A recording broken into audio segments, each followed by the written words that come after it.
Hello friends, welcome জানাচ্ছি আমার YouTube চ্যানেলে। সবাইকে চলে এসেছি আপনাদের জন্য একটা নতুন ভিডিও নিয়ে। অন্নপূর্ণা যোজনা বা অন্নপূর্ণা ভান্ডারের এখন বিভিন্ন স্ট্যাটাস আসছে, কোন স্ট্যাটাসে ক্লেম করবেন এই নিয়ে কনফিউশন রয়েছে। অলরেডি আমি আপনাদের বলে দিয়েছি, রিজেক্টেড যারা রয়েছে তাদের ক্লেম করতেই হবে।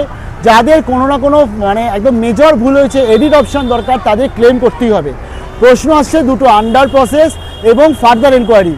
অলরেডি আমি আপনাদেরকে পরশু দিনকেই বলেছি, আমি কালকেরও কনফার্ম করেছি, আজকেরও বলছি কনফার্ম হয়ে, আন্ডার প্রসেসের কোনো ক্লেম করার দরকার নেই, তাদের অলরেডি এনকোয়ারি হয়ে গেছে।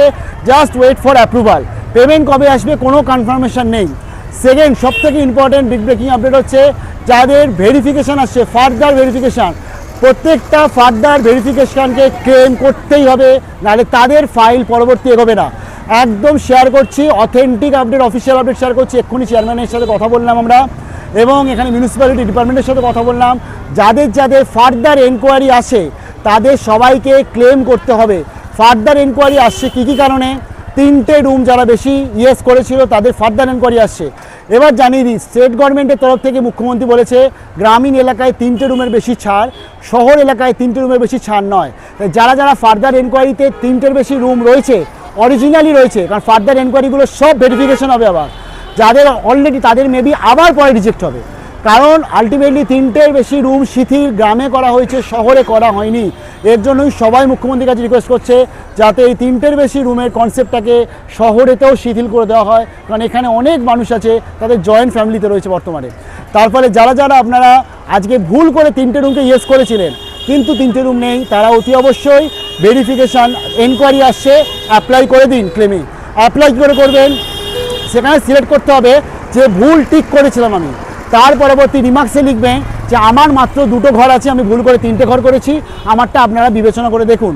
তার পরবর্তী ডকুমেন্টস আপলোড আছে, সেখানে সেলফ ডিক্লারেশনসে লিখে দেবেন নিজের হাতের লেখায়, আমার নাম এই, আমার বাবার নাম এই, আমার ঠিকানা এই, বা আমার হাজব্যান্ডের নাম এই, আমার ঠিকানা এই, আমি জানাচ্ছি আপনাকে যে আমার 2টো রুম রয়েছে, আমার 3টে রুম নেই, এরকম বলে একটা ডিক্লারেশনস দেবেন, তলায় সই করে সেটাকে আপলোড করবেন। এটাই হচ্ছে আপনাদের কাজ করতে হবে। এছাড়া কিন্তু যারা আজকে আন্ডার এনকোয়ারি এসছে অর্থাৎ ফার্দার এনকোয়ারি, তাদের এর বাইরে কিচ্ছু নেই। এবার হচ্ছে যারা ধরুন আজকে ইনকাম ট্যাক্সকে ভুল দিয়েছে বা কোনো না কোনো সরকারি চাকরিকে ভুল দিয়েছে, তাদের সেম প্রসেস করতে হবে। তাছাড়া কিন্তু এই প্রসেসের মাধ্যমেই চলবে, অর্থাৎ ফার্দার এনকোয়ারিদের ক্লেম করতেই হবে, না হলে তাদের ফাইল পরবর্তী এগোবে না। এবং ফার্দার এনকোয়ারিদের আফটার ক্লেম, অর্থাৎ যাদের কিছুদিন আগে দেখছিলেন অ্যাপ্রুভড, বর্তমানে ফার্দার এনকোয়ারি, তাদের আবার ক্লেম করতে হবে। ক্লেমের পরবর্তীতে আপনাদের যে ফাইলটা সেটা ভেরিফিকেশানে যাবে, তারপরে তারা দেখবে সঠিক কিনা, দেন অ্যাপ্রুভাল হলে পেমেন্ট চাচ্ছে। তার ফলে দিল্লি বহুত দূরে। তো পরবর্তী আপডেট চলে আসি, তাহলে ফার্দার ভেরিফিকেশান যারা আছে তারা করতে শুরু করে দিন। যদি কারোর কোনো প্রবলেম থাকে কমেন্ট সেকশনে জানাবেন। সেলফ ডিক্লারেশনসটা নিজের মতন করে লিখুন, যদি ফরম্যাট লাগে জানাবেন, আমরা শেয়ার করে দেবো।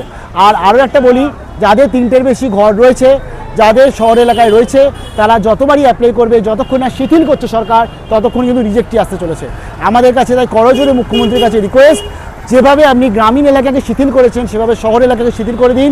দেখতে পাচ্ছেন এখানে মানুষরা কীভাবে দাঁড়িয়ে আছে, তারা কিন্তু হত্যে দিয়ে দাঁড়িয়ে আছে, না খাওয়া দাওয়া করে সবাই।